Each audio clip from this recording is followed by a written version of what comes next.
None of us can sit behind a desk for 8 hours and think right. So Ken Cooper was one who helped me put together some great documentation that shows that, and in fact, he didn't help, he raised. There was a program he wanted to get into. Once we have all kids PE every day, we have a database in Austin that has all the test scores and absentee scores and discipline scores, and it would be quite easy to connect up once these PE programs are implemented, and even show, what shape, if a kid can do sit-ups or whatever, and connect it and show any correlation. But to do that costs $2.5 million. And I said, Cooper, I'd love to help you, but I can't ask him to spend $2 million if, I'm saying no to all these other programs, $2.5 million. And he said, I'll raise it. You pass the bill, I'll raise the money. And he did. And we got the results of that back not too long ago. And it's what we all know, but it is hard evidence that when these children get exercise, they do better in their academics, less absenteeism, less discipline problems, and we need to be doing things like that. I stray. That's my healthcare speech. But the bottom line is we need to pay attention to our own health and the health of our children. And I shouldn't have to pass a law to make a lot of things happen. I'll make a little education side note here. I had a meeting not too long ago with one of our gubernatorial candidates who wanted to know what I thought needed to happen to improve education. And now, I'm going to get in trouble here because I'm very outspoken on this, but I have watched the legislature now.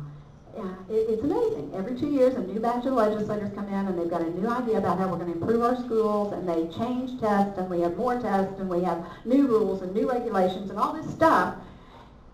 I have 2 daughters who are teachers, and I have one of them is married to a teacher, and another daughter who isn't a teacher is married to a teacher. And I've been a teacher, and I sit and I go to at least 2 classrooms a month every month.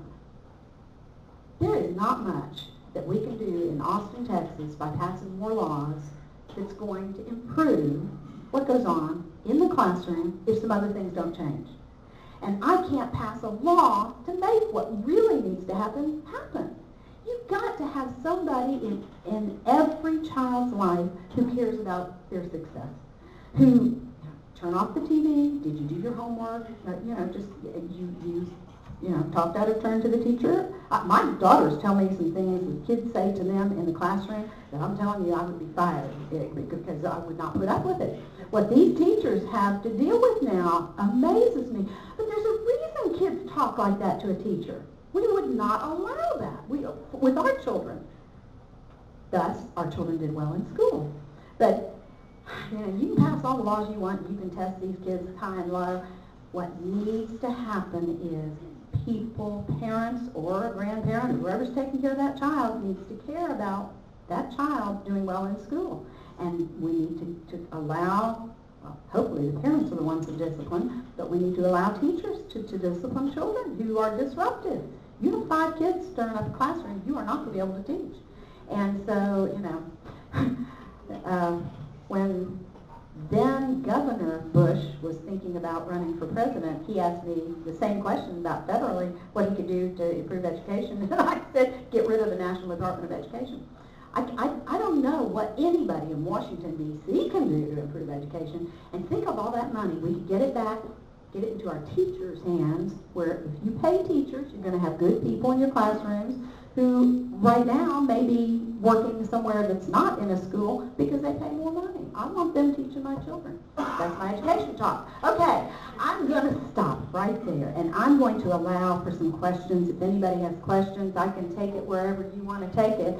But by golly, I'm going to remind you one more time, kiss the ground that we live on, because we live in the best community, in the best state, in the best nation on the face of this planet, and I am so grateful, and I'm grateful that you all allow me to represent you in Austin. I love it. I'm kind of a wild woman, I know that. Unpredictable, but that's okay. Yes, question?